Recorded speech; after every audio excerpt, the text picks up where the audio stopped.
diabetes que es transitoria. Pasado el embarazo, dura 3 meses más y después se va perdiendo.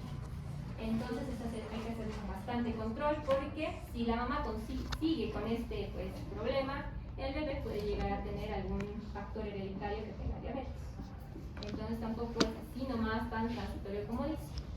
Hablando de la diabetes tipo 1, que es más de personas delgadas, ¿qué síntomas tenemos? Las 3 P's.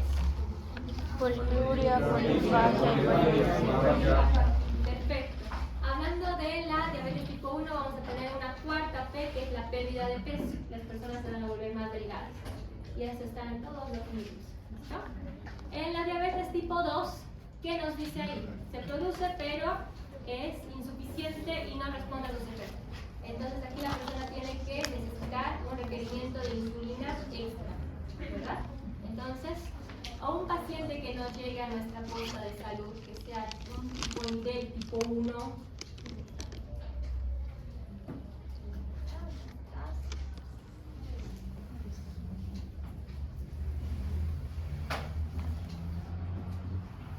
a un primer nivel de atención, estamos hablando de diabetes tipo 1. ¿Cuál era la diabetes tipo 1? Ya, para flacos, perfecto. ¿Insulino dependiente, insulino no dependiente? Dependiente. ¿Dependiente? ¿Seguros? Sí. Ya. Entonces, si bien a nuestro nivel de atención, que es un primer nivel, estamos hablando de una postita que a lo mucho, pues todo esto, toda nuestra aula será el primer nivel de atención. Tendrá un baño, una camilla, lo básico, quizás una mesita de curaciones para heridas, medicamentos, los básicos igual, tenemos paracetamol, ibuprofeno, antibióticos tenemos solamente quizás amoxicilina, acitromicina, quizás alguna cefalexina ahí por ahí. Pero si nos llega nuestro paciente tipo 1, ¿qué hacemos nosotros? ¿Nos llega bien? El paciente dice que irá a hacer un control. ¿Qué hacemos? La medición de la glucosa en sangre. Perfecto. Medición de glucosa. A lo mucho encontraremos un glucómetro si tenemos suerte en un primer nivel de atención. Entonces, con eso no nos basta, porque para hacer los exámenes laboratoriales de la diabetes, nosotros necesitamos la hemoglobina glucosilada, un test de resistencia oral a la glucosa, que también se puede hacer, pero es en un laboratorio o en una clínica que sea más grande. Entonces, primer nivel de atención solamente atiende lo básico. Viene alguna caída, atendemos. Viene alguna mordida por perro, atendemos, vacunamos, porque hay las vacunas que existen en primer nivel. No todas, quizás solamente la antirrábica, la tetánica. Y pues algunas que otras para los bebés, que siempre el CEDES va a tener ahí con el PAI, para que tengan los bebés que están que viven en provincias que viven lejos. Y nada más, nosotros ¿qué hacemos?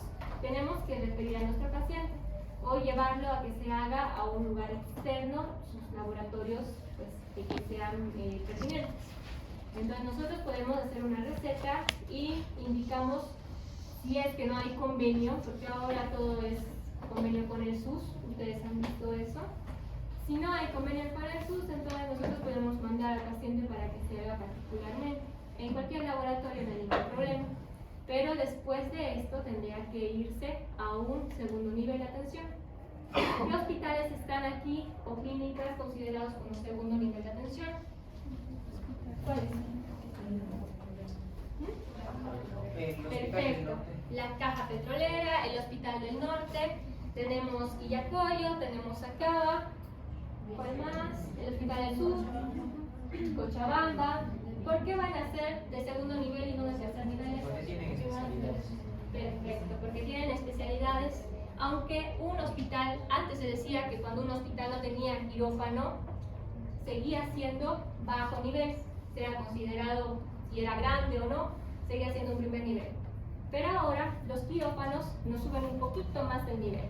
Si tenemos exámenes complementarios, así que sea radiología, tenemos tomografía, nos van a subir más de nivel aún.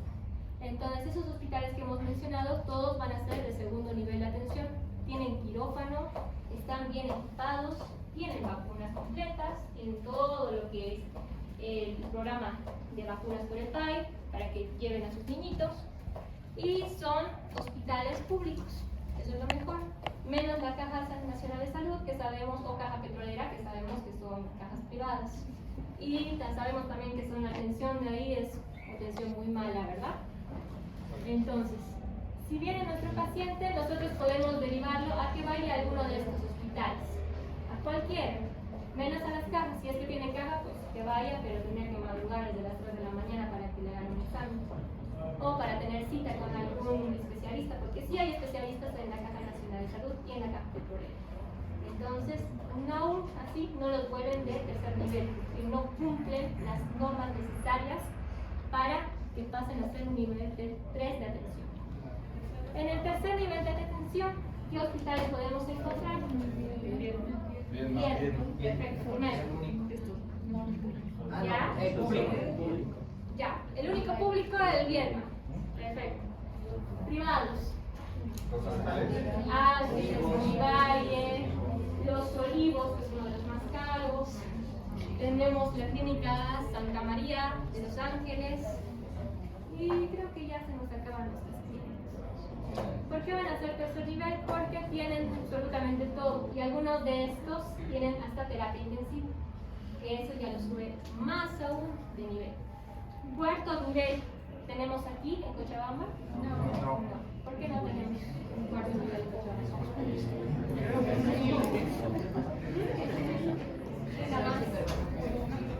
¿Por qué no tenemos la tecnología? Somos un país subdesarrollado. Perfecto, somos un país subdesarrollado lastimosamente, aunque implementemos en algunos aparatos que sean ya tomógrafos, resonancias magnéticas. Lastimosamente, el cuarto nivel llega a tener hasta centros de estudio, de investigación y de pruebas que son pruebas experimentales. Entonces aquí nos quedamos con el primer nivel de atención, segundo nivel de atención y tercer nivel de atención. ¿Listo? Vamos a hablar de su caso clínico. Listo. ¿Quién va a leer su caso clínico?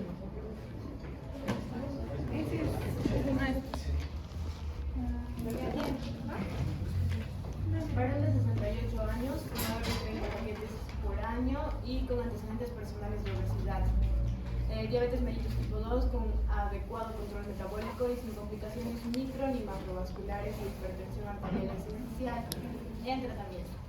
Padre diabético fallecido de cáncer de páncreas, consultó con el servicio de urgencias por cuadro de 4 días de evolución caracterizado por... Un poquito vamos a parar, perfecto.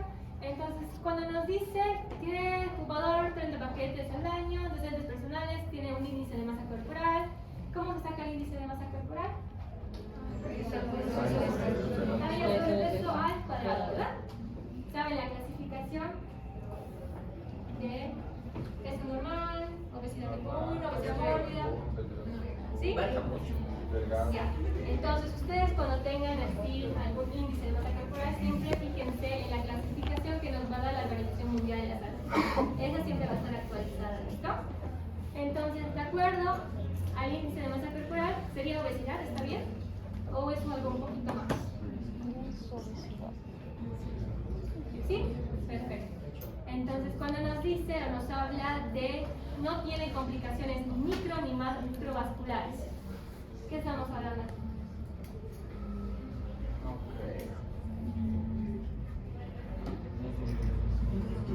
Micro es algo chiquitito, ¿no? Perfecto. Entonces, a veces existen complicaciones en la diabetes que tengan que ver con algún problema ocular, algún problema retiniano. Entonces, esas son las micro. Las macrovasculares, ¿a qué se refiere? Estamos hablando de sistemas un poquito más grandes. Corazón. ¿Ya? Algunos órganos. ¿Qué órganos? Corazón. Perfecto. Hígado, entonces riñones. Los órganos base, órganos blancos, ¿cuáles son? Corazón, riñones. ¿Tenemos? Perfecto. Entonces ya sabemos, no tenemos complicaciones. Hipertensión arterial no existe. ¿Cuándo se dice que un paciente es hipertenso? Presión elevada. Es una opinión. Perfecto. Presión arterial elevada. ¿Cuál es el rango normal de la presión arterial? 120-80 o 110-70, ¿no? También nos dice. Perfecto. Ahora, ya. Padre diabético fallecido de cáncer de páncreas. Entonces ya tenemos un factor Genético. genético. Listo. Nos dice, consultó con el servicio de urgencias por cuadro de 4 días de evolución caracterizado por polidipsia. ¿Qué sería la polidipsia? Mucha sed, Poliuria exceso de orina y polifagia. hambre. Acompañado de deterioro del estado general y abdominal difuso. Cuando hablamos del deterioro del estado general, ¿cómo se llama eso?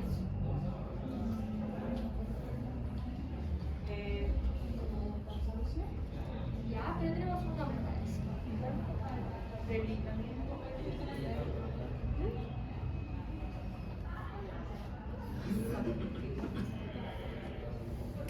¿Cuál? ¿Cómo sería?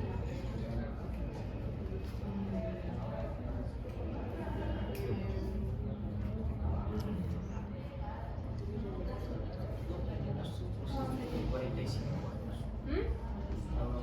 No. ¿Cómo sería? ¿Alguien tiene alguna idea?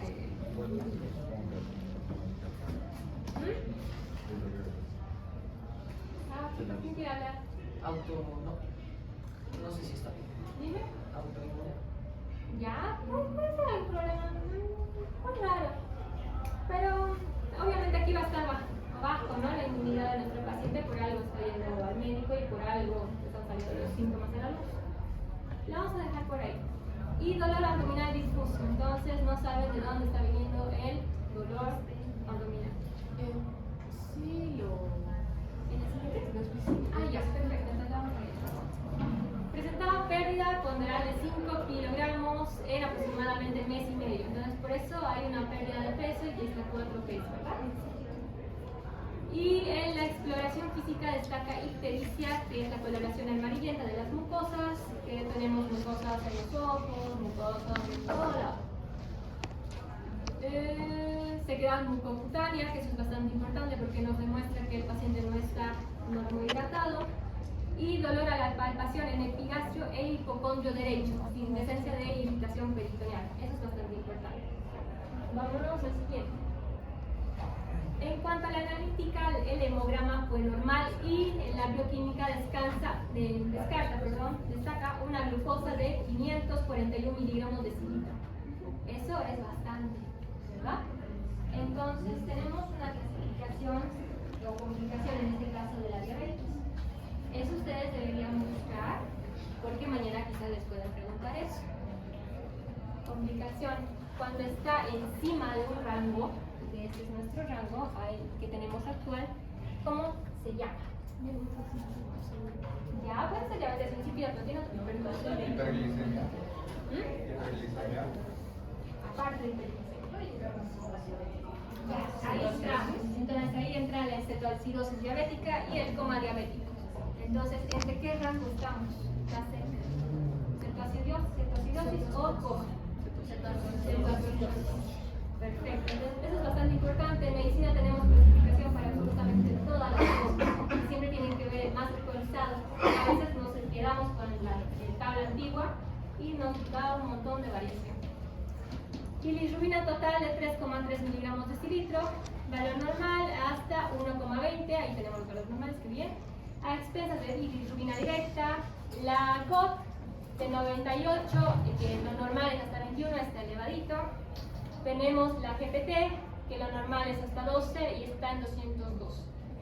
¿Qué podemos pensar hasta ahí? Enzimas hepáticas están COS y GPT están alteradas, ¿verdad? Entonces algo está pasando en nuestro hígado.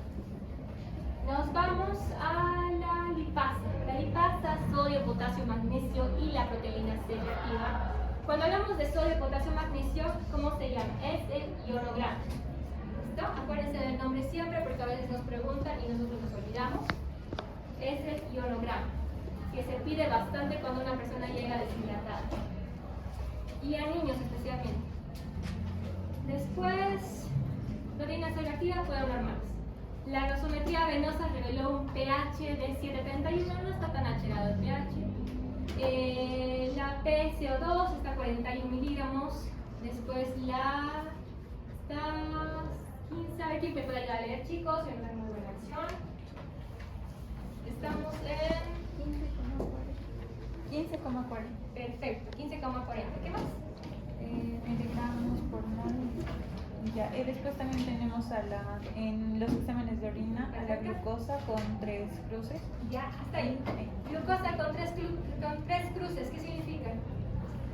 Que nuestro paciente está eliminando glucosa de más y se está yendo por la orina.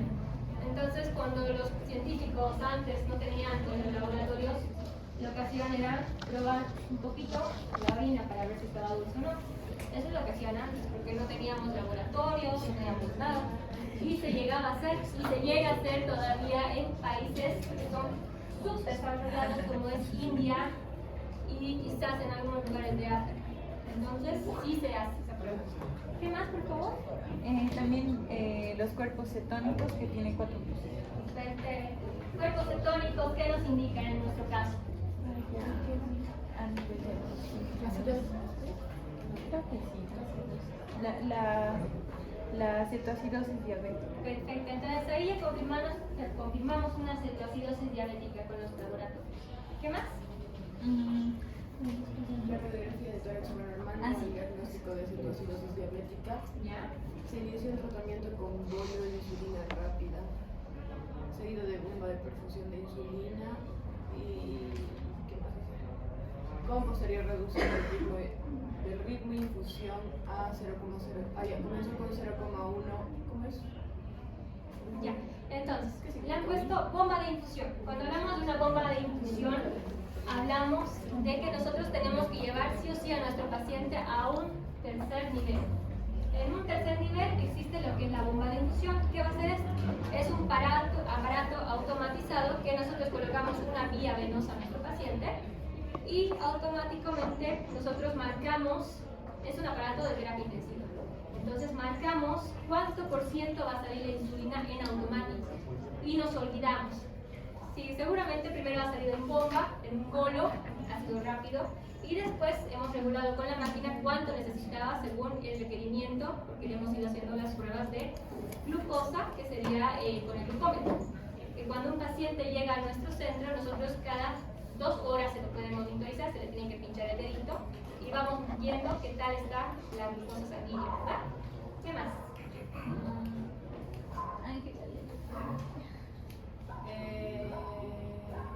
A una velocidad de 500 a 1000 mililitros por hora durante las primeras 2 horas, con posterior reducción del ritmo a 250 mililitros por hora y la adición de suero glucosado al 5%. Cuando la glucemia fue menor de 200 miligramos por decilitro, se realizó ecografía abdominal clínica en la cabecera del paciente, que reveló lesión y dilatación de la vía biliar intra y extrahepática. La TC de abdomen confirmó la presencia de la lesión pancreática y se realizó colangiopancreatografía retrógrada, que permitió colocar un drenaje biliar tras colocación de prótesis biliar plástica y realizar punción con aguja fina que permitió el diagnóstico de adenocarcinoma de páncreas. Entonces ya tenemos el procedimiento que se le ha hecho a nuestro paciente. Este procedimiento solamente se hace en un tercer nivel de atención. Realmente es algo simple. Lo que hace es el médico entra y puede hacer por pequeñas aperturas. Ahorita se me ha ido el nombre, ¿cómo se llama? La cirugía, la laparoscópica. Entonces ingresan y pues solamente cortan un pedacito del conducto, colocan un tubito para que haya mejor drenaje, mejor salida de lo que se está reteniendo y después se cierra. Y nada más, se lo controla el paciente y se puede ir de alta a las 24 horas. Es algo realmente sencillo, pero se tiene que hacer en un tercer nivel de atención. Entonces, ¿qué preguntas tenemos hasta ahora, hasta aquí, hasta nuestro caso? ¿Qué preguntas me pueden hacer relacionadas con las materias? El carcinoma, o sea, el carcinoma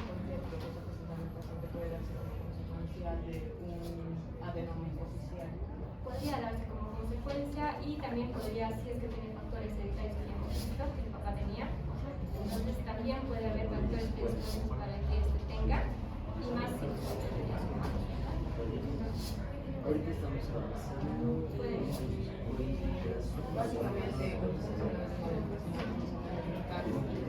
asumo que el páncreas no está funcionando de manera adecuada y al final estamos insulina, por lo cual está haciendo exacto, está haciendo dependencia, una persona se bomba y después la